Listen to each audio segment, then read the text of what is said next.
juste des petites choses encore qu'il y a et qui sont assez intéressantes. Donc, bienvenue pour cette quasiment dernière rencontre qu'on a déjà. Le temps passe vite et je voulais juste vous dire que demain, ici même, on aura une masterclass, alors avec une démonstration. Beaucoup poser la question par rapport aux marionnettes, donc ce qu'on appelle aujourd'hui ce terme qui stop motion.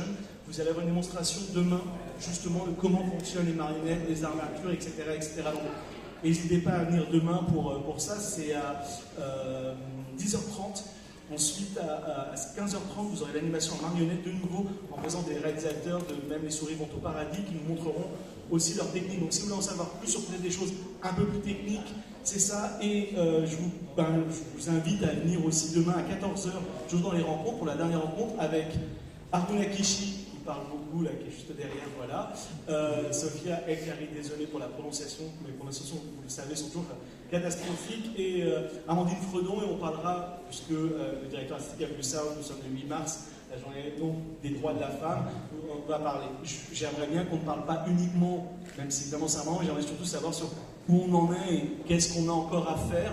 Et pour tout vous dire, j'aimerais bien aussi j'espère qu'il y aura des hommes, et peut-être aussi de penser à réinventer la masculinité, réinventer à ce que c'est.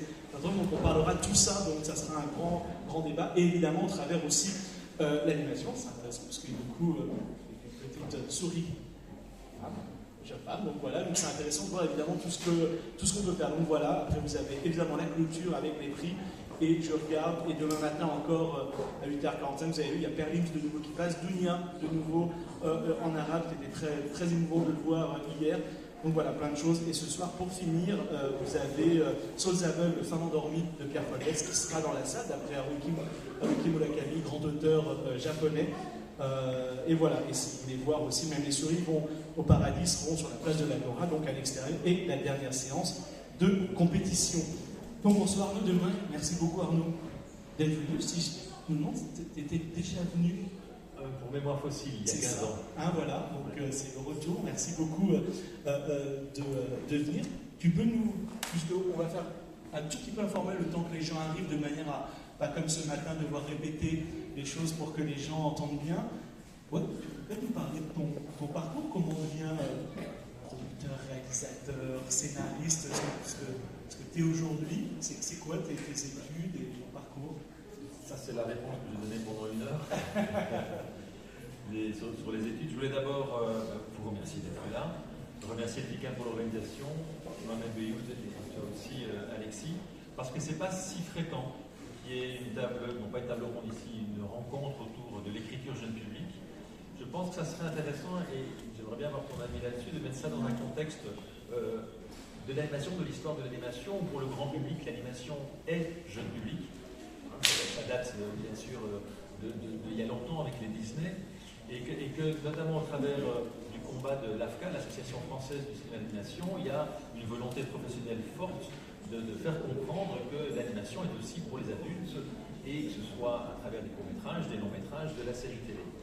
Et ce combat est tellement important et tellement fort dans le chef de l'AFCA et des professionnels que, paradoxalement, ça a jeté une sorte d'ombre, j'ai même envie de dire de discrédit, sur l'écriture d'auteurs jeunes publics. Je ne parle pas de la série télé, qui est très jeune public, mais je parle de l'écriture d'auteurs. Je vous donne des exemples très simples. Moi, je suis producteur aussi, je ne suis pas que auteur. Et il y a des auteurs à qui je propose d'écrire pour du jeune public parce qu'ils ont un talent que j'aimerais bien qu'ils mettent au service du jeune public, de l'écriture des films jeune public. Et ils disent, ah non, non, non, parce que ça déforcerait leur aura d'auteur. Un jeune producteur qui vient de commencer, Jérémy Madurek. Alors, je suis persuadé qu'on peut s'installer aussi calmement.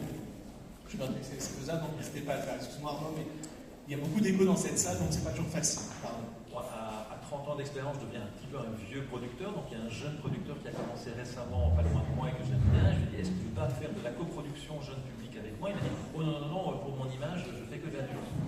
Et donc, je remercie pour ça de faire cette rencontre, et j'aimerais bien qu'il y en ait d'autres. Toi, tu es notamment bien placé pour inviter des festivals à le faire, parce que je pense qu'on devrait remettre en équilibre l'intérêt de l'écriture pour les enfants, ou pour partager avec les enfants. Je vais y revenir à ce vocable. Oui, alors, je ne sais pas si elle restera tout le long, on pourra poser la question à Roland Kishi aussi, qui a fait Mirou Mirou. qui est là-haut, tout en haut sur son balcon. Elle a essayé de se mettre au balcon pour pas qu'on la voie, mais elle est comme ça. Elle fait une très belle série aussi pour jeunesse. Voilà, puisque elle vient d'une école qui est presque la seule école en France, alors je ne sais pas au monde, mais en France, à travailler cette idée d'écriture jeunesse qui est la Poudrière, où il y a l'adaptation à un moment donné d'un roman, d'un roman graphique ou d'une BD, ça va marcher, ça va revenir. Donc c'est vrai que ça serait intéressant de voir, on verra. Mais oui, je suis. Alors juste pour répondre très rapidement par rapport on sera parole, mais l'histoire du cinéma d'animation, il est évident qu'il y a eu un tournant qui a été Blanche-Neige et les 7 nains, et avant c'était plutôt adulte. En tout cas, il y avait beaucoup de choses et pour les adultes et pour les enfants, et c'est vrai que Blanche-Neige a d'un seul coup, pour moi en tout cas, ramené tout à la jeunesse, et que c'est vrai qu'après c'est un peu l'inverse aujourd'hui, c'est-à-dire qu'on en parlera ensemble, mais moi qui peux, alors là, très rapidement, je fais partie de commission, donc peut-être qu'en effet, qu'on est dans une commission CNC, en France, qui donne de l'argent. On va être honnête que le court-métrage enfant ou jeunesse est celui qui est souvent le plus mal loti en disant bon, il y a déjà les séries télé, il y a déjà tout ça, c'est évidemment pas la même chose, donc donnons de l'argent plutôt à d'autres courts-métrages. Donc c'est vrai qu'il y a un déficit de parole, et comme je disais hier sur cette phrase un peu bateau, je suis désolé, mais pour présenter quand j'étais dans la salle, autant que la jeunesse d'aujourd'hui, c'est les cinéphiles de demain, et qu'évidemment c'est important de pouvoir leur présenter ça. Donc, on est d'accord que c'est quelque chose comme Big Bang que certains connaissent peut-être. Ils n'ont pas parlé du coup au moment de sa sortie au mois d'octobre. J'ai appelé Jacques pour lui demander pourquoi. Il m'a dit, tu sais, on ne s'intéresse pas beaucoup au jeune public. J'ai rien à dire sur le film dans Big Bang. Or, c'est la revue, c'est un peu les cahiers du cinéma d'animation. Donc voilà, ça interroge sur. Je voulais poser ça comme démarrage parce que ça donne l'importance aussi de cette rencontre, pour moi en tout cas, et j'espère pour vous. Alors, pour répondre à ta première question maintenant. Mes études, donc il y a maintenant 30 ans que je suis sorti de l'Université libre de Bruxelles, et c'était un master en écriture de scénario. Alors, le master et une masterclass, c'est lié, c'est donc une maîtrise en écriture. Assurez-vous, je ne maîtrise rien. Je ne maîtrise rien en écriture, je ne crois pas qu'on apprenne à écrire. On peut apprendre à analyser des écritures, analyser des films, des scénarios, on peut apprendre des codes, des mots comme le plot point, comme le climax, comme le setup, c'est des mots anglais parce que la science du scénario est assez anglo-saxonne, mais on ne maîtrise jamais l'écriture. Quand je me remets à écrire un nouveau scénario, je refais des erreurs, il faut que je me fasse lire par d'autres, par Rémi Durin, un réalisateur avec qui j'aime bien travailler, qui me met à distance de ce que j'ai écrit, il faut que je fasse lire à ma fille ou à ma femme ou à des amis, parce que l'écriture ne s'apprend pas. L'écriture est une expérience artistique qui est renouvelée à chaque fois. Donc ça, le mot maîtrise, je préfère le mot rencontre, parce qu'on a aujourd'hui une rencontre, une masterclass. Je n'ai pas de leçon à donner, je ne maîtrise pas et je ne suis pas un théoricien. Par contre, je peux revenir avec vous sur un parcours. Parce que, voilà, une vie d'artiste s'est construite, ce n'est pas prévisible, mais on peut regarder un petit peu en arrière. Et donc ça, c'est... Pardon ? Alors, pour revenir sur le vocabulaire, j'ai dit masterclass, maîtrise, il y a aussi ce écrire pour le jeune public. C'est le titre de ce qui nous réunit aujourd'hui. Alors moi, j'aimerais bien nuancer, parce que là aussi, il y a un débat. Par exemple, il n'y a pas longtemps, à Annecy, quand Michel Oslo est venu présenter son dernier film, il a dit « Moi, je n'écris pas pour les enfants, je fais des films. » Il a bien raison d'affirmer qu'il fait des films et qu'il n'écrit pas pour les enfants. Moi, j'ai envie de le dire autrement, ce qui me concerne. J'écris pour partager avec les enfants.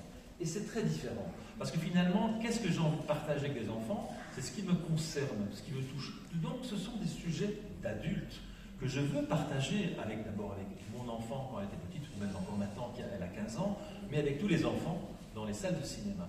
Et c'est très important parce que je vais vous donner quelques exemples de films. Youkou et la fleur de l'Himalaya, que vous avez peut-être vu, qui est en sélection scolaire ici au festival FICAM. C'est l'histoire de la séparation entre une petite fille et sa grand-mère. La grand-mère va mourir. Donc alors, il y a des gens qui m'ont dit c'est un film sur la mort. Je dis non, c'est un film sur la vie et la mort en fait partie. C'est plutôt un film sur la transmission. Et comment parler de ça à des enfants à partir de 4 ans? Parce que tel est mon objectif. Je veux partager avec des enfants, des publics enfants à partir de 3 ou en tout cas 4 ans, jusqu'à 8-9 ans je dis. Mais après j'aime bien que mes films plaisent au-delà et plaisent aux adultes et plaisent aux grands-mères, même si dans les films elles doivent faire la transmission. Donc ça c'est un exemple. Un autre exemple, je suis en train de finir une écriture d'un film qui s'appelle La princesse et le rossignol, où c'est l'histoire d'une fille, une petite fille, elle a 7 ans, qui aimerait bien que son papa l'appelle par son prénom. Elle a un joli prénom, elle s'appelle Cerise, et son papa l'appelle toujours princesse. Et ça, c'est un film sur la surprotection que peuvent exercer les parents, maman ou papa, ou peu importe, ou d'autres, oncles et tantes, sur les enfants, parce qu'on veut parfois trop les protéger, ils doivent se libérer de ça. C'est un sujet psychologique adulte. Comment parler de ça aux enfants? Je suis en train de commencer un film, genre, j'ai une fille de 15 ans qui s'appelle Lily. C'est une fille que j'ai adoptée il y a 15 ans, elle vient de Chine. Et quand j'ai été en Chine à son orphelinat, j'ai vu des images qui m'ont beaucoup touché. Donc Lily, avec mon épouse, on a été la chercher, elle avait 8 mois et demi.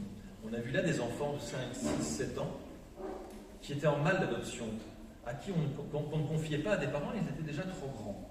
C'est une image qui m'a marqué très fort. Aujourd'hui, j'ai envie de faire un film sur une fille qui est dans un orphelinat, qui a 7 ans, et qui voit des bébés se faire adopter et ne l'est pas.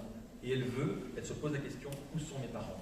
Et donc ça, c'est un film que je suis en train d'écrire. Donc pour vous dire que le film pour enfants, ce n'est pas une question de sujet, tous les sujets peuvent être abordés, c'est vraiment une question de comment on aborde le sujet. Et ça, j'aimerais bien que, voilà, c'est un des sujets d'aujourd'hui. Donc ça, c'est mes exemples. Ah oui, le dernier exemple, je viens de terminer un court-métrage qui s'appelle Va-t'en Alfred, qui est un personnage qui doit fuir son pays à cause de la guerre, et qui cherche un accueil dans un nouveau pays.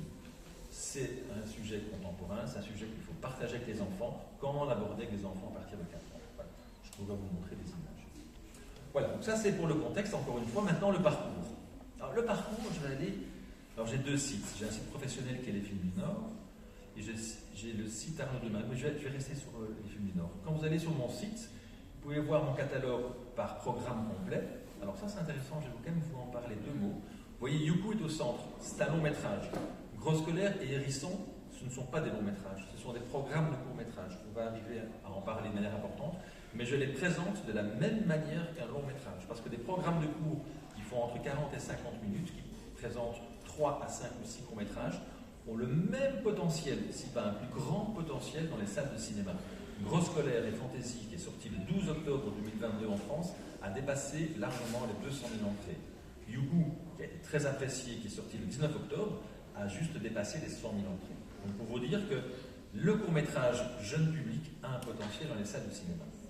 Alors, dans le catalogue, je vais aller sur réalisateurs, réalisatrices, un petit peu de temps. Donc ça, c'est tous les réalisatrices et réalisateurs avec qui j'ai travaillé au Film du Nord. Moi, je voulais des films, c'est amusant, c'est un trombinoscope. Il y a du monde, hein, c'est 30 ans de boulot. Hein. Donc c'est normal qu'il y ait du monde. Il y a aussi du documentaire là-dedans, il n'y a pas que de l'animation, mais surtout de l'animation. Voilà. Alors, je vais chercher Arnaud Demain, puisque c'est mes films dont je vais vous parler. Voilà. Je vais vous montrer quelque chose d'intéressant.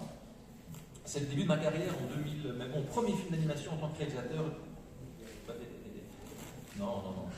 Signe de vie, 2004.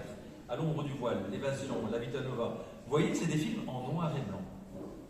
Avant d'être papa, avant de rencontrer l'enfance, j'écrivais en noir et blanc. C'est incroyable de voir ça a posteriori.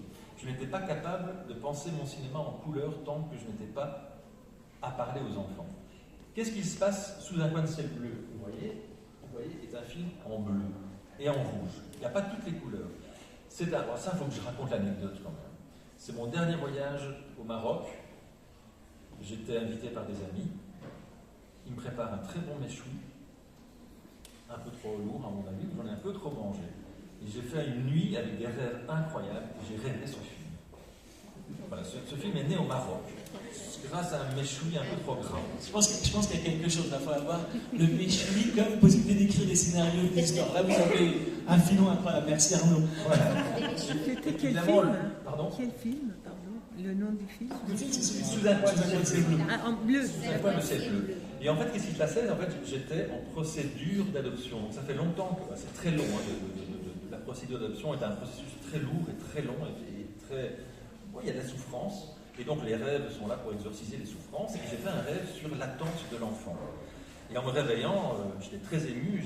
J'ai parlé de ce rêve à mon épouse, qui a dit on va en faire un livre. Donc, j'ai contacté Cécilia Marais-Rosmaroum, une auteure avec qui je travaillais. Et elle a dit, je vais vous faire ce livre, et puis ce livre était joli, on va en faire un film, et puis on va en faire une comédie musicale. Et voilà, et c'est devenu ma première comédie musicale qui parle de l'adoption. Et c'est comme ça que j'ai commencé à écrire en couleur. Donc ma fille est arrivée en 2008, en janvier 2008, elle a 8 mois et demi.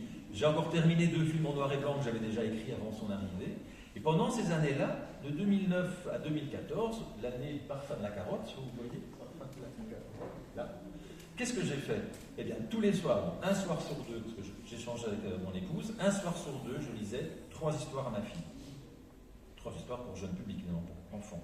Donc imaginez-vous, tous les 2 jours, lire 3 histoires. Alors souvent les mêmes, hein, les enfants aiment bien qu'on relise les histoires. Et donc pendant 3 ans, j'ai été imprégné de littérature jeune public, de graphisme, d'histoire.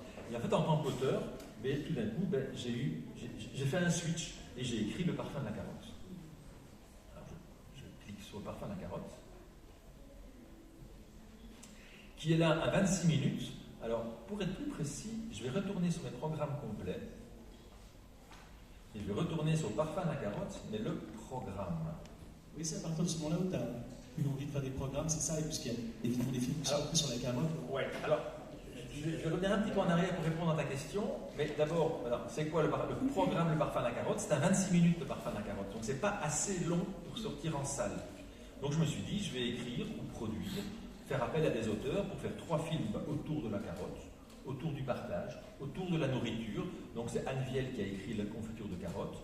J'ai adapté pour Pascal Eke un conte très connu, un conte russe qui s'appelle normalement Le navet géant. Oh, ce gros navet, sûrement parmi vous, il y en a qui connaissent ce conte ou ce livre pour enfants qui a plusieurs versions. Moi j'en ai fait un film qui s'appelle La carotte géante. Et j'ai fait appel, excusez-moi, à Marjorie Cope qui sortait de la poudrière pour adapter un livre qui s'appelle Le petit hérisson partagé. Ce programme sorti par GBK, 200 000 entrées. Juste GBK pour les gens et le gros distributeur en France. Kirikou. Voilà, d'animation. Il est sorti Kirikou et La Sorcière. Alors ça, il est très bien fait ce programme. C'est une réussite. Ne pensez pas qu'on réussit du premier coup, évidemment. Ça serait trop simple. Je retourne sur mes programmes et je vais sur l'histoire du petit Paolo. Et même, je devrais, avant de vous parler de l'histoire du petit Paolo, vous revoyez sous la coin de ciel bleu, faire un programme, c'est intéressant, mais il faut beaucoup de films. Il faut assez de films avec une thématique, avec des réponses entre les films, parce que les films se mettent en valeur les uns les autres. Les premières qui ont fait ça, ce sont les films du Préau. Les distributrices, les films du Préau, qui sont venus nous voir pour chercher des films comme Bonhomme, Les Fables en délire de Fabrice Lanuvia, pour faire un... Pourquoi elles ont fait ça? Parce qu'était sorti quelques années plus tôt le film de Michel Oslo, Kirikou et la sorcière. Et qu'après Michel Oslo, après Kirikou, il y a eu un vide. Où sont les films d'auteurs pour enfants? Il y avait un trou. Et ces distributrices, très intelligemment, ont été chercher des courts-métrages pour faire des programmes, pour répondre à cette demande naissante. Et moi, je me suis dit, comme producteur, toujours un peu opportuniste, un producteur, évidemment, ça, c'est la bonne idée. Donc, j'ai fait un premier programme qui s'appelait Tous à l'eau. Pas mal, Tous à l'eau. C'est pas mal choisi parce que je me suis complètement planté. C'est pas si simple de faire un programme. Je vais vous montrer les films que j'ai mis dans ce programme. Alors, mon site est bien fait. Il y a des ponts. Le pont de Vincent Gerwartz. On dirait, je peux vous montrer peut-être vous voyez bien les images ou pas? Elles sont petites, mais est-ce que vous les voyez assez? On dirait un film pour enfants. En termes d'imagerie, ça parle d'un petit garçon dont le papa meurt brutalement devant lui, dont il est même responsable. Il est responsable de la mort de son papa. Il l'enterre et il doit partir seul dans la vie. Pourquoi pas parler de la mort? Je le fais souvent, même pour les enfants. Sauf que ce film ne parle pas aux enfants. C'est pas parce qu'un film raconte l'histoire d'un enfant qu'il parle aux enfants. Mémoire fossile, la première fois où je suis au FICAM. Mémoire fossile. Après, si vous voulez, je peux vous montrer des extraits aussi, mais je vais d'abord avancer. Magnifique film sur l'expérience, la découverte de la mine, dessiné par Anne-Laure Totaro et Nicolas Ligori, par extraction du charbon sur la feuille de papier. Magnifique. Ça parle d'un petit garçon qui perd son grand-père de la maladie de la silicose. Magnifique film avec un enfant, mais alors dur, sombre, noir. Encore une fois, il y a un enfant, mais ce n'est pas pour autant que c'est un film pour enfants. Dernier exemple, La poupée cassée, premier film de Louise-Marie Collomb. Film sur l'handicap. Il y a tout à fait moyen de faire des films sur l'handicap pour les enfants. Je pense à La casserole d'Anatole, magnifique film qui est sorti en salle. Mais La poupée cassée, je ne vais pas vous le montrer ici, c'est trop long, est dur.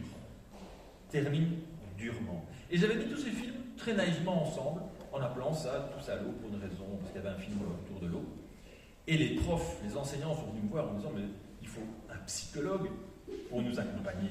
C'est terriblement traumatisant. Et j'ai compris qu'effectivement, un film pour enfants, ok, on peut aborder tous les sujets. il y a handicap, il y a enfin, tout. Mais il y a une façon de s'adresser. Voilà. Donc ça, c'est une chose que j'ai envie de dire parce que souvent on galvaude de l'écriture pour enfants et en fait il faut une réflexion quand même. Par contre, regardez pour les adultes, bien les casser. C'est un film magnifique Splendide. qui montre justement le handicap aussi, enfin le handicap, pardon, ce qu'on imagine le handicap d'une manière vraiment différente et assez en confrontation et comment on vit en tant que petite fille aussi avec quelqu'un, avec son frère ou sa sœur. Et je trouve que le film est assez bouleversant et très réussi par La réalisatrice voilà, une petite sœur ou un petit frère, je ne sais plus, handicapé, et donc cette petite sœur ou petit frère handicapé attirait toute l'attention de sa maman, et elle, comme plus grande sœur, souffrait de cette absence d'attention qui était totalement volée pour elle. Donc ce film parle de ça, et il est donc assez dur. Alors, premier échec, donc, ces films sont magnifiques, mais le programme est un échec. Deuxième programme que je construis, l'histoire du petit Paolo.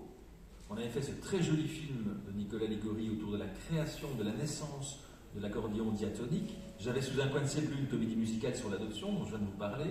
Il y avait d'autres films où il y avait de la musique, on dit hop, on va faire un programme sur la musique. Ouais, fastoche, paf.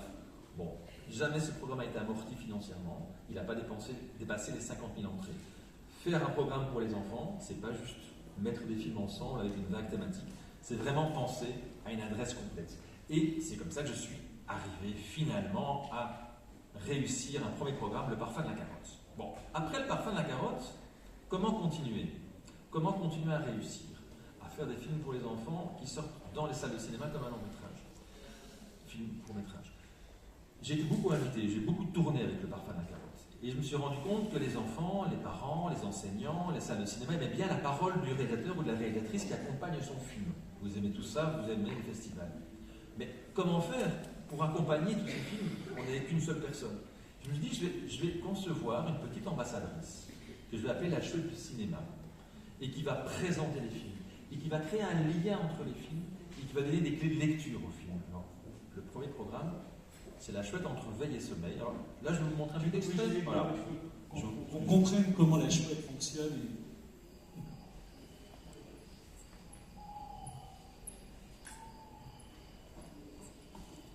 Bonjour les enfants, je suis la chouette du cinéma. J'ai plein d'histoires à vous raconter. Vous voulez les découvrir? La galette est prête.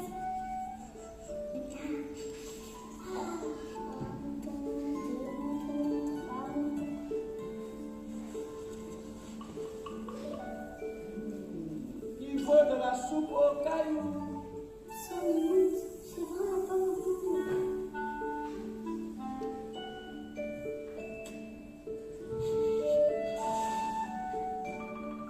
N'importe quoi. Tu pourrais le faire moins fort. Voilà. Donc, vous voyez le principe, une chouette qui vient parler aux enfants. Alors, les enfants lui répondent. La chouette est vraiment un personnage qui existe à l'écran, ça c'est la magie du cinéma et la magie aussi de la sensibilité des enfants. Quand la chouette se présente, bonjour les enfants, vous me reconnaissez, il y a souvent des oui, puisque maintenant on en est à la huitième programme de la chouette. Quand entre les films, elle leur pose des questions, les enfants répondent. Et ça c'est merveilleux. Pendant les films, les enfants peuvent parler à leurs voisins, à leurs parents, ils peuvent chipoter. Et quand la chouette leur parle, c'est le silence total et ils répondent à la chouette. C'est la chouette qui a la parole. C'est qui écrit les petits textes de la chouette? Parce que c'est toi. Donc j'ai conçu la chouette et j'ai demandé à Jérémy Mazurek d'en faire l'identité graphique.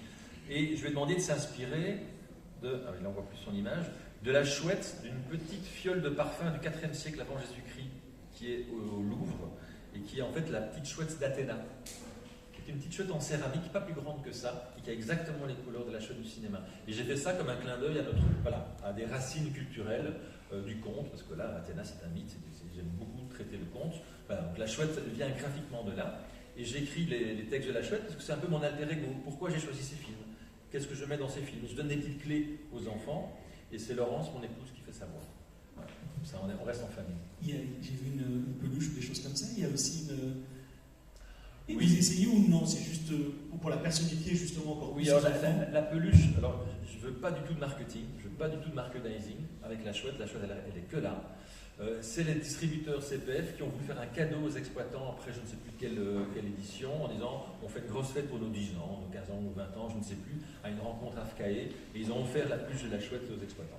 AFCAE, vous avez dit plein d'acronymes qu'on ne connaît pas AFCAE, forcément. oui. Donc AFCAE, c'est l'Association française du cinéma d'art et d'essai. Merci. Non? Jean? Il me semble que c'est ça, hein, enfin, voilà. Et qui est là aussi pour aider les programmes. À RSR, on a pas mal d'associations en France qui aident, enfin pas mal, on en a quelques-unes qui aident aussi bien, alors, des fois financièrement, mais en tout cas pour la distribution et qui aident à la communication, puisque c'est évidemment, on en parlera là, des difficultés de vivre et d'être présent par rapport aux pros et aux géants hollywoodiens.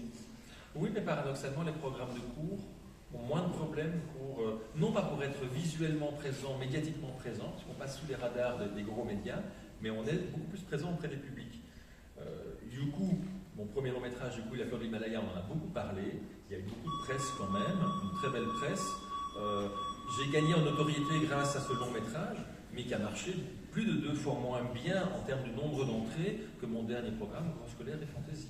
On va en parler, mais c'est vrai que c'est aussi, je pense que les parents, ça leur plaît, l'attention des enfants tient aussi évidemment sur des courtes durées et plus facile à tenir que sur une longue durée. Le programme complet fait entre 40 et 52 minutes, composé de plusieurs films, entrecoupés par la chouette. C'est-à-dire que les enfants, ils ne sont pas dans la salle trop longtemps, on a le temps pour une petite activité, un ciné-goûter, un atelier, après, voilà. Et pendant, il y a une concentration de 7 minutes, de 10 minutes, puis il y a une petite pause avec la chouette, puis de nouveau une petite concentration. Et quand vous regardez ce programme-ci, La chouette entre veille et sommeil, moi, ce que j'aime beaucoup, par exemple, vous allez commencer à comprendre un petit peu ma cuisine, il y a des graphismes et des techniques très différentes. La moufle, vous voyez là, en vrai papier découpé. Mais vraiment, alors on a fait un très joli making-of que je ne peux peut-être pas vous montrer là maintenant.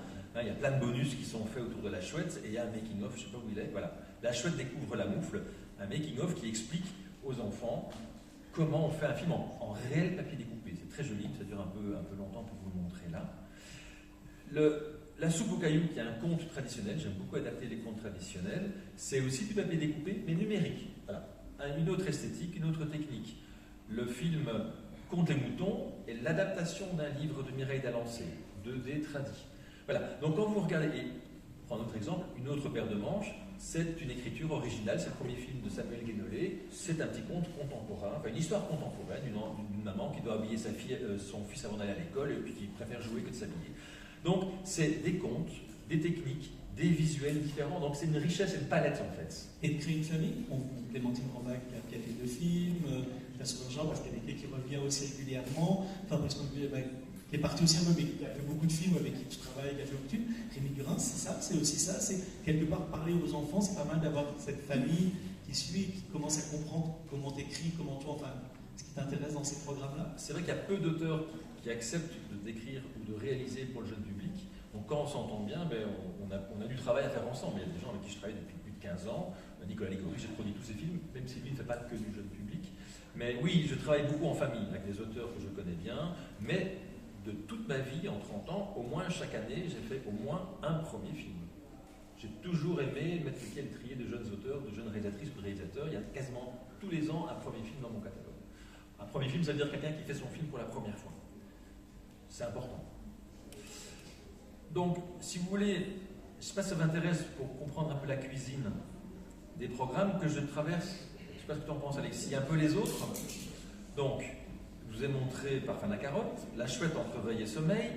Alors là, j'ai été un peu flibustier. J'avais quelques films. Ouais, je dis, ouais, ça marche bien, La chouette, c'est cool.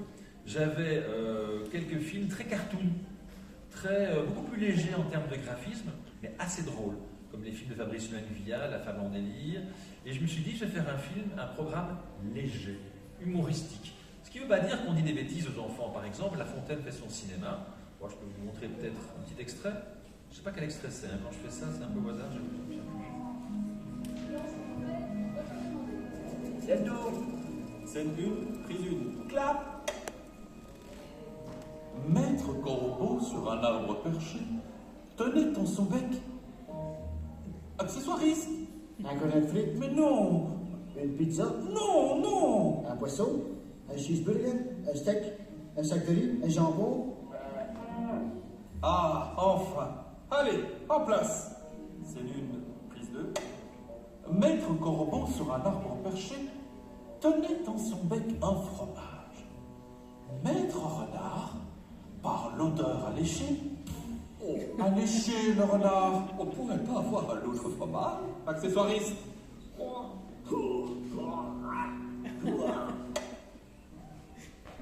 On pourrait pas avoir quelque chose de plus petit? Voilà. Donc, pourquoi? Alors, je vous dis, j'ai parlé de sujets très sérieux, le deuil, l'adoption, mais on peut rire aussi, on peut aussi s'amuser, ce qui ne veut pas dire être bête. La Fontaine, le Corbeau et le Renard est sûrement la fable la plus apprise par les enfants, de manière très docte, c'est quand même La Fontaine, c'est un grand fabuliste. Et je me suis dit, et si La Fontaine était cinéaste, il se mettait à faire du cinéma, il serait un très mauvais cinéaste. Et donc j'ai écrit La Fontaine, qui réalise le Corbeau et le Renard, enfin qui adapte sa propre fable. Ça part complètement à l'ouest parce qu'il se trompe. Et par la même, alors je fais beaucoup rire, c'est un film qui fait beaucoup rire les enfants et les adultes et les enseignants, mais entre-temps, en même temps, on passe à travers tous les métiers du cinéma.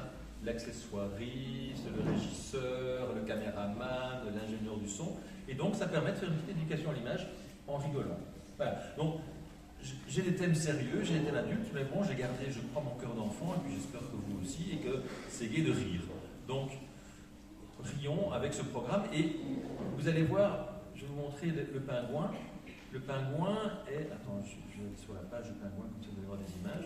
Donc, oh, Bien joué, ça va te réchauffer. qu'est-ce que j'ai lancé? Manger dans l'eau glacée, tu penses que ça va te réchauffer? Ah oui, Mais ah oui. du coup, tu plonges. Soleil, joli banc. Je suis où? Plein de poissons. Ah, voilà. Bon. Alors ça aussi, graphiquement, c'est pas arty, hein. C'est très très simple, mais c'est une chanson. Là, ils vont peut-être pas encore commencer à chanter, je suis pas sûr que je me suis dit, c'est gai de chanter au cinéma et de sortir en chantant. Et donc souvent, je clôture le programme par un film chanson. Fais comme ça, tu chantes. Fais comme ça, tu chantes. Exactement. Je vais faire ce qui me chante. Bon, voilà, vous n'avez pas la chanson. Désolé. Ce matin, j'ai regardé Yuko et la fleur de l'Himalaya, enfin le démarrage, avec les scolaires. Dès que ça commence à chanter, les enfants tapent dans leurs mains, rigolent. Voilà, donc je me suis dit, terminer des programmes par des chansons, c'est sympa. Alors, on est sérieux, on est moins sérieux. Le vent dans les roseaux. Alors, ce qu'on peut faire aussi dans un programme de court-métrage, c'est mettre ce qu'on appelle un 26 minutes. Un film qu'on appelle plutôt un spécial télé, comme par exemple Le vent dans les roseaux, qui est un film que j'ai réalisé avec Nicolas Ligori. Je vais vous montrer quelques images. Est-ce que maintenant ces 26 minutes qui sont a priori au départ pour la télé, la production, tu vas nous expliquer si c'est le cas aussi, ça, tu les intègres tout le temps, c'est-à-dire à 26 minutes, tu le vends d'abord à la télé et ensuite tu sais que tu vas le mettre dans un de tes programmes courts, comment ça fonctionne? C'est très compliqué de produire un film d'animation jeune public. C'est encore plus compliqué quand il dépasse une certaine durée. Tout à l'heure, avec Denis, il parlait d'un film de 40 minutes, et on en parlait ce midi à table. Comment produire un film de 40 minutes? Ce n'est pas encore un long métrage, ce n'est plus un court métrage. Or, l'argent qu'on trouve pour un court, ce sont des enveloppes fermées. On ne vous donne pas plus d'argent parce que votre film est plus long. On vous donne l'argent qui est prévu dans les enveloppes en région, au CNC. Donc, comment produire un film plus long? Et les moyens métrages qu'on appelle les 26 minutes correspondent à un format télévisuel traditionnel. On appelait ça à l'époque les spéciaux télé, parce que les télévisions aimaient bien diffuser au moment de la Noël un spécial Noël, qui après est devenu un spécial télé, parce qu'ils en ont fait aussi pour Halloween, ou pour Pâques, ou pour d'autres occasions dans l'année. Et donc ça reste une façon de financer un film, c'est d'avoir un préachat de Canal+ ou de France Télévisions, qui peuvent mettre jusqu'à parfois 120, 150 000 euros, le CNC, une région, une coproduction, et ces films de 26 minutes coûtent souvent entre 500 et 600 000 euros, mais il y a des financements pour ça. S'ils sont moins que 26 minutes, on perd tout. S'ils sont plus, on n'a pas plus d'argent. Donc un film de 40 minutes, c'est extrêmement difficile à produire. Donc voilà, donc c'est pour ça que je continue à produire et à écrire des films de 26 minutes pour avoir une sorte de socle solide pour mes programmes aussi de Mais tu as lancé un peu aussi une mode, puisque maintenant la plupart des... Enfin, pas la plupart, mais beaucoup de 26 minutes, Rôle d'oiseau, là récemment, est sorti en salle. Enfin, il y a de plus en plus des choses qui sont faites pour la télé, avec une qualité, d'une certaine qualité au niveau des 26 minutes, sortent maintenant très régulièrement en salle. Donc c'est quelque chose qui a été je ne sais pas si oui, c'est l'un des premiers, mais en tout cas. Un moment, c'est pas moi qui ai lancé, hein, je vous ai dit, les films du Préau ont eu la première idée. Des 26 minutes. Pas des 26. Oui, c'est ça. Et Folimage, l'enfant au grelot. Bien sûr. Voilà, l'enfant au grelot. Folimage est précurseur. Folimage était mon exemple. Donc j'ai suivi. Par contre, ce que je fais, c'est que j'en fais un tous les ans maintenant de programme. Et effectivement, il n'y a presque pas de producteurs qui sont aussi staccanoviste à sortir un programme de court-métrage pour les enfants par an. Il faut dire qu'il faut travailler beaucoup pour réussir à faire ça. Non pas que les autres ne travaillent pas beaucoup, mais moi je fais que ça. Les autres font aussi de la série. Voilà. Donc ce programme, alors j'aime bien la thématique de ce programme. Je vais retourner en arrière. Si je peux tomber sur. Voilà. C'est que des héroïnes. Les filles sont les héroïnes de chaque film, de chaque histoire. Le vent dans les roseaux, c'est un film sur la liberté. C'est un roi dans un pays qui refuse que les gens jouent de la musique parce que son fils est sourd. Sauf qu'il ne veut pas admettre que son fils est sourd parce qu'il a été faire la guerre et que ça a traumatisé son fils. Et donc il y a une petite fille qui est la fille des luthiers, qui va se révolter, qui va aider, qui va amener le peuple à se révolter contre ce roi pour que la musique soit de nouveau admise. Et la musique va faire réentendre le prince. Voilà. Donc c'est sur la liberté, sur la musique. Et chaque film est porté par une héroïne, que ce soit une princesse, que ce soit un conte, que ce soit... Voilà. La licorne aussi. Alors, je ne sais pas si vous connaissez La licorne de Martine Bourg, un très beau livre qui a été adapté par Rémi Durin. J'ai envie de vous montrer un petit extrait. Comme ça. Vous voyez là le graphisme extrêmement... Chevalier Petit Pas. Mon roi, chevalier Petit Pas, j'ai aperçu de la forêt un être éblouissant, extraordinaire. Extraordinaire. Extraordinaire? Oui, extraordinaire. Et à quoi ressemble-t-il? C'est un animal blanc, comme la mer, et qui porte sur sa tête une corne. Allez nous chercher. Allez.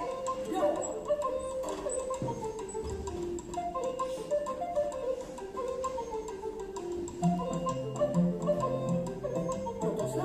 Un animal extraordinaire.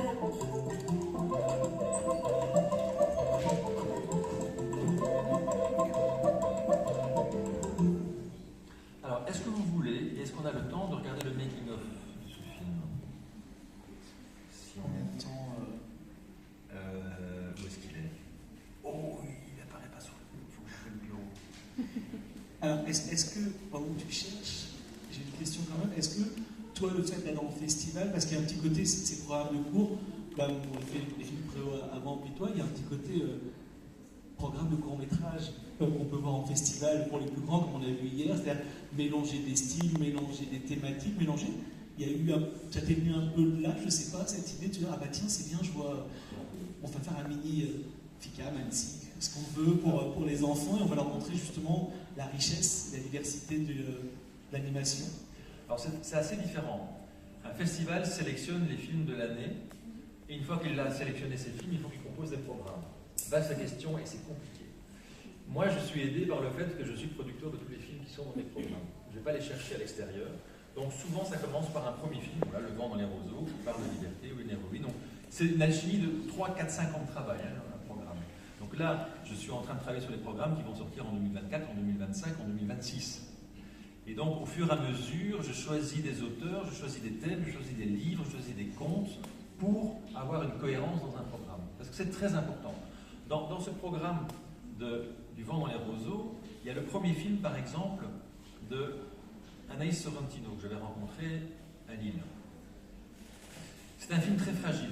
Premier film, scénario pas très fort, mais j'avais envie d'aider cette fille à commencer sa carrière et à réaliser ce film. Tout seul, je crois qu'il a fait un festival. Par contre, intégré dans le programme, il a fait le nombre d'entrées du programme, et il marche bien dans le programme, parce qu'il est porté par l'ambiance générale, par le thème général. Et donc, ces programmes sont aussi l'occasion pour des jeunes auteurs de faire connaître leur travail et d'être portés par le travail des autres. Seul, aucun festival n'en veut, dans le programme, tout le monde trouve que c'est un film sympa. Voilà. Ça c'est un peu la chance que j'ai. Alors, comment je vais trouver... Je vais fermer un peu des fenêtres, il y en a plein qui s'ouvrent là. Ce que je vais faire, je vais aller sur le site de Cinematic Film. Cinematic Film, c'est le distributeur de la plupart de nos programmes. Ils sont très actifs. Ils ont un catalogue magnifique dans lequel vous retrouvez certains de mes films. Et je vais aller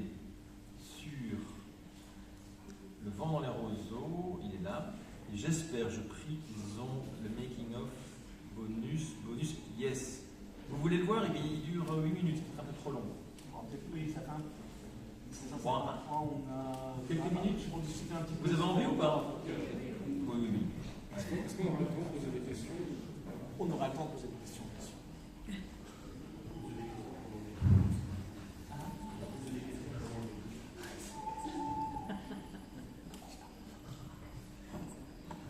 Bonjour les enfants.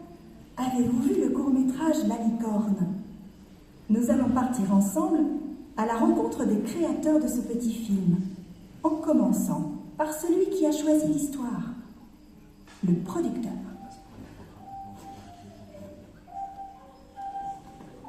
Bonjour Arnaud. Bonjour la chouette. Comment as-tu choisi cette histoire? L'album La Licorne de Martine Bourg, que nous avions offert à ma fille, m'a beaucoup touché. Et j'ai eu envie qu'il devienne un film. As-tu simplement repris l'histoire du livre? Nous l'avons adapté dans un scénario avec Rémi Durin, le cinéaste à qui j'ai proposé de réaliser le film. Cela veut dire quoi, adapter? Un album comme La Licorne est composé d'images fixes et de textes à lire. Or, dans un film, les images bougent. Il n'y a plus de texte à lire, mais il y a des voix, de la musique, des ambiances sonores. Mais c'est un animal blanc comme la neige. Nous devons donc raconter la même histoire, mais avec des moyens différents. As-tu beaucoup changé l'histoire? L'histoire ne change pas vraiment, mais il y a des choix artistiques à faire pour les décors, le rythme, l'interprétation, tout en respectant le sens de l'histoire et le style graphique de Martine. Ça, c'est le travail du réalisateur, de Rémi. Tu peux aller voir comment il travaille.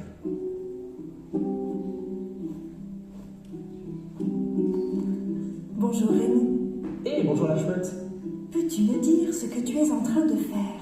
Eh bien, je suis en train de terminer un plan, je colorise le manteau du roi. Ça a l'air facile. Oui, ça va, c'est pas très difficile, mais il ne faut pas être trop pressé, il y a beaucoup de choses à faire avant d'en arriver là. Avant d'animer, il faut trouver une jolie manière de dessiner le film. Ce sont les recherches graphiques. Je me suis inspiré des images du livre que j'ai dû redessiner d'une autre manière afin de pouvoir faire bouger les personnages plus facilement. Une fois que les recherches graphiques sont terminées, je passe au storyboard. Cette étape de travail consiste à retranscrire le scénario écrit du film en une succession de dessins et de plans. Et donc, c'est après que tu as fait bouger les personnages? Oui, cela s'appelle l'animation. J'ai choisi pour ce film une technique que j'aime beaucoup. La première chose à faire, c'est de réaliser des marionnettes 3D des personnages principaux, le roi, la reine, la licorne et le chevalier Petit Pain.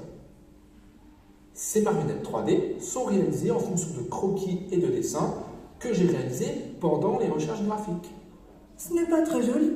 Je croyais que tout était dessiné, moi.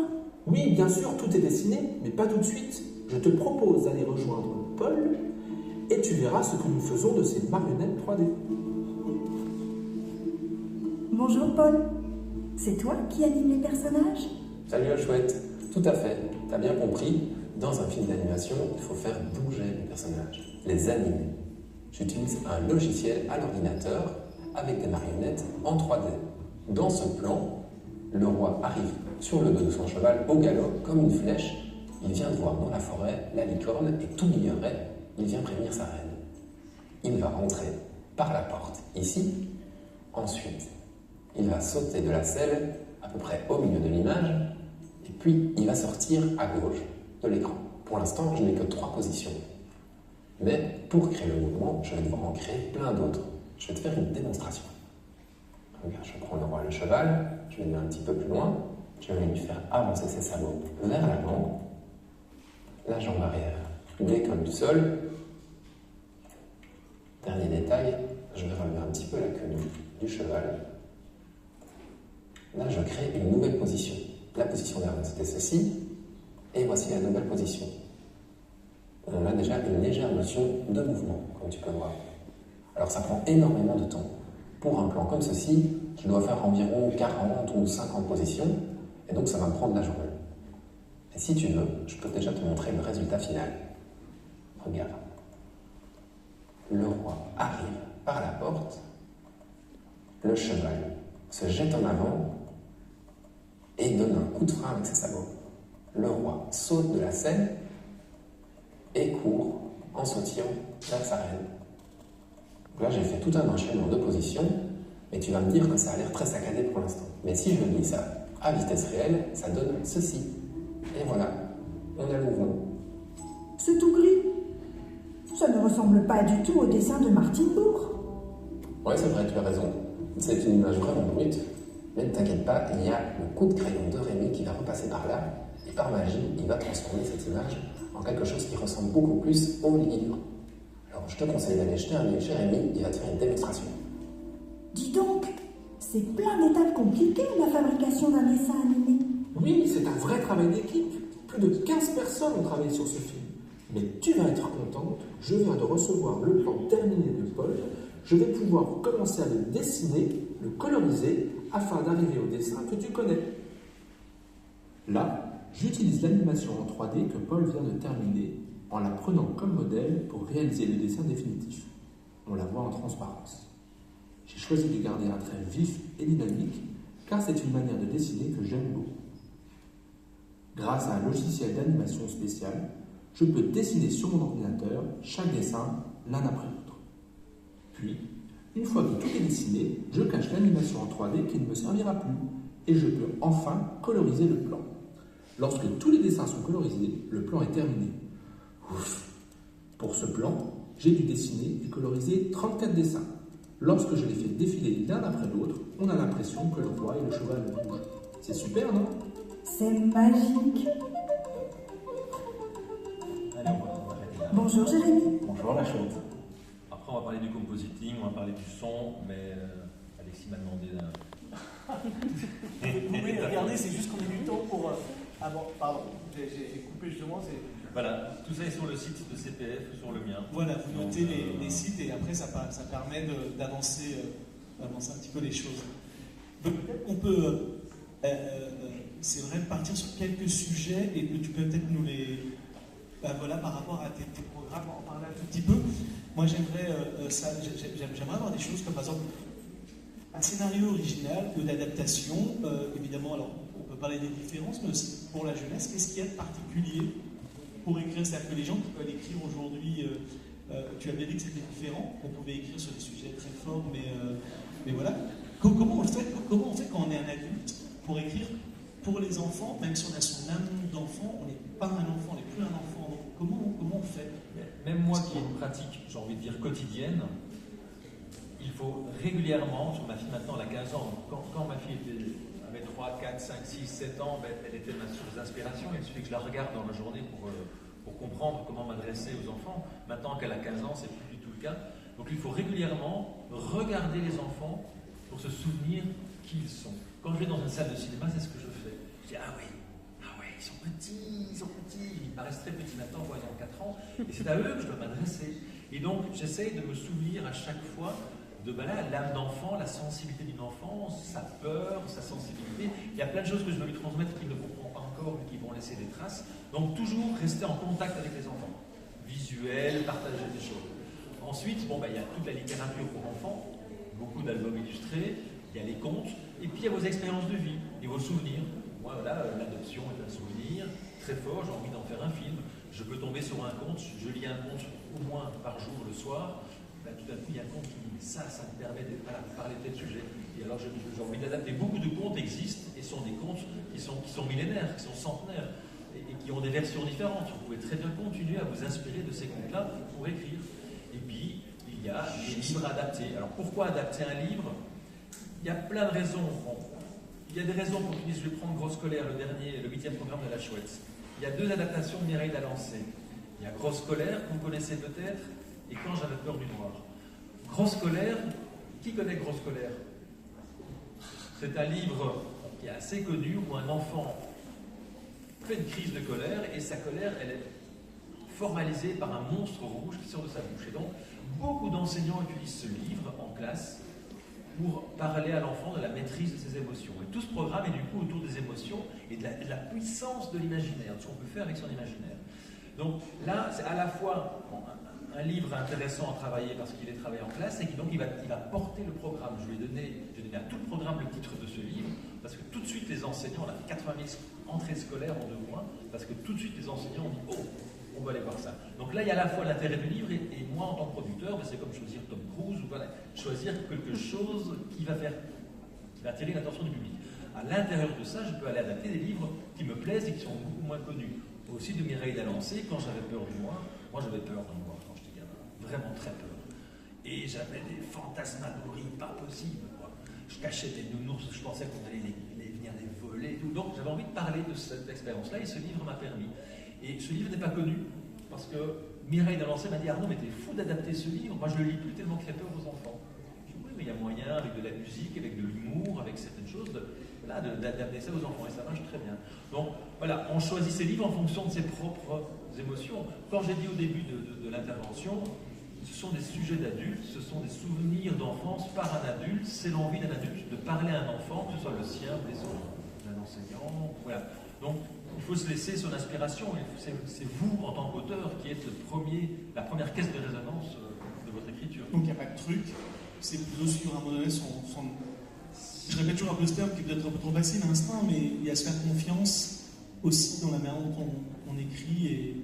En dehors de l'écriture, je fais aussi des ateliers de contes. Je compte de plus en plus à l'oral, pas des adultes, moins des enfants. Et des grands conteurs comme Henri Gougaud disent c'est pas vous qui choisissez le conte, c'est le conte qui vous choisit. Qui vous choisit comme vecteur, comme intermédiaire. Et si vous lisez des contes, si vous lisez des histoires, souvent des contes, c'est très court et on peut en lire plusieurs dans une soirée, soudainement, pour une raison ou pour une autre, il y en a un qui vous touche plus qu'un autre. Parce qu'il y a quelque chose dans ce conte qui vous parle, de par votre vécu, conscient ou inconscient. Et c'est ce fil-là qu'il faut suivre. Là, il y a quelque chose à creuser. Ça ne veut pas dire que vous allez du jour au lendemain écrire le scénario qui va être ad hoc. Mais c'est vous qui êtes, encore une fois, là, le référent pour la sensibilité de ce que vous allez écrire. Il y a quelque chose qui me surprend toujours et qui m'épate, c'est les âges. Je dis à partir de 3 ans jusqu'à 9 ans, mais c'est très différent. Encore plus à cet âge-là, on avance, et puis des fois, on a des enfants de 3 ans qui vont avoir plus de fiance, etc. Donc, comment on réussit à mettre en place ça? Alors, il faut essayer de parler à plusieurs niveaux d'enfants. Donc, il faut évidemment, si on crée un traumatisme, une peur, il faut la résoudre. Parce que les enfants ne peuvent pas partir avec une question non résolue. Il faut que des questions soient posées, que les enfants peuvent poser des questions, ils n'ont pas tout compris, ils peuvent avoir... Et on suscite le dialogue en fait à la sortie du cinéma avec les enseignants, avec les parents, avec un animateur dans la salle de cinéma. On suscite la question, pas le trauma.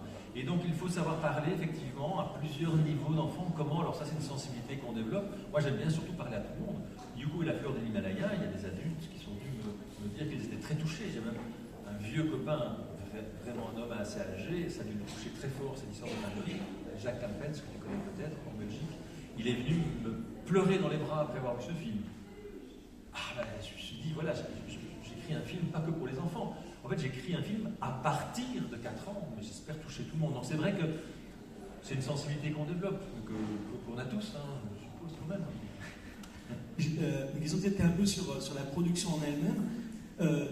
Est-ce que tu coproduis des films? Est-ce qu'il y a des coproductions qui sont étrangères? On sait bien, on en reparle à quel point des fois les coproductions sont complexes, puisque écrire pour les enfants, alors peut-être plus pour la série, on va demander à Jean-René qui est là, on va lui demander d'ailleurs, parce qu'il est là, comme ça je le préviens qu'on va lui poser, comme ça sera pas énorme. Non mais, il y a ce problème des fois de coproduction, de se dire, oh là là, en Allemagne, et c'est Olivier Granal quand on va en parler, les enfants, c'est pas. Enfin voilà, on a des choses sur les enfants qui sont différentes, ils se disent attention, il ne faut pas mettre un couteau dans la cuisine dans tel pays où je ne sais pas, etc. Est-ce que toi, tu as ça, ce problème de coproduction ou...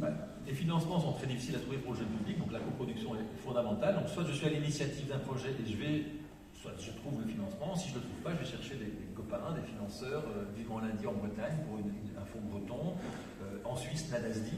Et on fait ce qu'on appelle de la réciprocité, c'est-à-dire qu'on se donne des coups de main, mais ça va dans les deux sens. Donc par exemple, dans les projets, j'ai enlevé mes lunettes, dans les projets, il y a le dernier film, 26 minutes, de Marjolaine Bereten, très très joli film qui s'appelle La colline aux cailloux, qui sera le titre du programme qui sortira en octobre. Et ça, c'est un film suisse. Marjolaine, elle est suisse, le financement est majoritaire suisse, et il est venu me demander de compléter son financement. Voilà. Donc on est dans la recherche, on a souvent 2 à 3 pays sur un film, en tout cas sur un 26 minutes. Et donc ça va, au niveau de l'écriture, encore une fois, il n'y a pas trop de retoques de l'autre pays qui disent oui, non, mais nous, pour les 5-6 ans, là, on ne peut pas faire ça dans un film. La soupe au caillou et du caillou, non, on ne peut pas faire ça, par exemple, ce qu'ils vont faire. Est-ce qu'il y a des fois des choses, il faut s'adapter au pays ou non? Souvent, on est sur des pays francophones qui ont une culture tout de même assez en équilibre, la Suisse, le Canada, la France, la Belgique. Maintenant, on travaille très peu avec la télévision, et quand on fait des œuvres de 26 minutes avec Canal+ ou France Télé, ils savent qu'on travaille sur un film de cinéma à la télé. J'ai envie de le dire comme ça, sans discréditer la télé, mais c'est une écriture plus d'auteur quand même, plus libre. Alors, ils font des remarques, s'il y a des choses qui leur... Le Parfum de la carotte, par exemple, qui a été coproduit par France Télé et Canal, au début c'était des voix d'adultes. Et Canal, ou France, non, je crois que c'est France Télévisions, Pierre Siracusa m'a dit « Arnaud, non, il faut au moins qu'il y ait des voix d'enfants. » Ah, c'est compliqué, chanter, c'est une comédie musicale. Et il m'a forcé à ça, et grâce à lui, j'ai quand même choisi 2 enfants, j'en ai trouvé 2 qui chantent merveilleusement bien. Et donc, la télé a un droit de regard. Mais c'est le seul dans le financement qui a un droit de regard véritable. Toutes les autres aides sont des aides de cinéma qui nous laissent beaucoup de liberté. Je vais me lever comme ça, je vais voir, ça ne sera pas une table ronde, mais quand même, j'en ai écrit pour la jeunesse, j'ai un ouvrier, mais pas mal. Non, mais Arnaud disait tout à l'heure aussi que c'est pas une table ronde, mais l'idée de table ronde était intéressante, et que c'est vrai que c'est intéressant d'écrire, donc autant donner aussi un peu la parole. Disons que pour les séries télévisées, on a beaucoup plus de contraintes que dans le cinéma d'animation. Donc effectivement, il y a beaucoup de choses qu'on ne peut pas faire. Alors on pense connaître toutes les choses qu'il ne faut pas faire, mais on en découvre toujours de nouvelles. Donc bien sûr, quand on écrit pour les petits-enfants, le petit enfant doit mettre un casque quand il fait du vélo. Bon, ça c'est normal. Même si sa tête est beaucoup trop grosse ou beaucoup trop petite, même si c'est un cochon qui fait du vélo, il doit mettre un casque. Je me souviens sur une série qui s'appelle MOOC, qui était coproduite par la BBC. MOOC, le voyage d'un petit ours autour du monde. MOOC allait en Inde, et en Inde, l'épisode était consacré à la fête de Holi, où on met des couleurs, on jette de la peinture à l'eau sur les éléphants. Et la BBC nous a demandé, pouvez-vous nous certifier que la peinture que vous utilisez est de la peinture à l'eau? On était dans un dessin animé. Donc voilà, on a dit oui, nous vous assurons que la peinture qu'utilise le héros est de la peinture à l'eau. Alors on en découvre malheureusement toujours, mais bon, c'est pour ça que quand on veut être libre, on fait plutôt du cinéma, et quand on veut s'amuser avec des contraintes, on fait de la télévision. Amandine Fredon disait justement par rapport au petit Nicolas, qui lui demandait de boire du vin, et il fume des cigarettes, et il disait c'était une double simie, et les santé les essais, et qu'ils n'allaient pas s'empêcher de faire ça. Ils ont essayé de le faire, les cigarettes sont écrasées dans le cendrier, on essaie de ne pas les montrer forcément, mais bien sûr l'idée n'est pas d'enlever des choses, et c'est aussi d'un seul coup, il disait tout à l'heure, voilà, les gens fument, et c'est pas parce qu'on ne va pas enlever forcément les cigarettes, et c'est pas non plus publicité pour les gens fument, mais c'est vrai que c'est des choses intéressantes, parce que c'est vrai que moi j'ai l'impression qu'il faut protéger absolument les enfants, ne rien leur dire, et finalement c'est évidemment comme tu disais, leur parler de la mort, leur parler et puis toutes ces choses, des migrants, enfin voilà, de tout ce qui se passe dans notre monde, c'est important, donc c'est vrai que c'est... Il ne faut pas tricher, il ne faut pas mentir aux enfants, mais il faut savoir aborder certaines choses voilà, avec une psychologie nous-mêmes. Un enfant de 4-5 ans, on ne leur parle pas de tous ces sujets d'une manière trop directe, et que ça passe aussi par le métaphore, ça passe aussi par le merveilleux, ça passe aussi par le symbolique, ce qui émerge des images et des questions qui fait qu'on peut continuer à dialoguer avec lui sur les sujets. On va après, je vais vous laisser dans 10 minutes poser des questions. Là, j'ai posé une question à Arnaud Domain, qui est à la fois ça, mais à la fois le producteur, mais aussi le réalisateur, le plaisir. Travailler par exemple avec Arnaud, Agnès Jaoui, dans les voix, Arnaud, qui est un grand chanteur, Agnès Jaoui, actrice. C'est aussi un plaisir de faire ce cinéma, d'amener ces gens-là aussi à faire des fois des choses. Par exemple, Arnaud, c'est chouette d'avoir la voix d'Arnaud dans Youkou pour un film pour enfants, avec sa voix rocailleuse. C'est pas ma priorité de prendre du cast. C'est pas avec eux que j'ai cherché le financement, mais c'est vrai qu'Agnès Jaoui, elle avait vu mon film Signe de vie il y a longtemps sur France Télé, et m'a décrit une lettre en disant voilà tout ce qu'elle trouvait beau dans ce film, et du coup on a créé un lien d'amitié, et ça a été naturel de travailler avec elle. Elle est devenue ma renarde dans le Parfum de la carotte, elle est restée ma renarde dans Youkou et la fleur de l'Himalaya, et une fois que vous avez un personnage et voilà, une comédienne aussi forte, aussi connue, vous avez envie de l'entourer, et qu'elle ne soit pas tout seule dans un long métrage, qu'elle ne soit pas le Parfum de la carotte, c'était la seule connue, mais dans un long métrage, et du coup on a commencé à réfléchir à d'autres voix qui complétent très bien, et donc ça a été Arnaud pour le vieux rat. Arnaud qui nous a quittés en mai dernier incarne dans le film un rat qui a peur de la mort, qui a un vieux cuir usé. Donc il est vraiment dans la peau de ce personnage, c'est le cas de le dire. Tom Novembre, qui est un vieux loup, qui a une voix magnifique, d'un loup qui aimerait bien faire autre chose que le loup des contes, mais bon, il est bien assigné à ce rôle, donc il faut qu'il soit ce loup des contes, et il le fait avec beaucoup de... Alors, c'est vrai que ce sont des comédiens et des comédiennes qui ont un timbre, qui ont une présence vocale extraordinaire, et qui donnent au film un corps. Non pas que d'autres comédiens moins connus ne les aient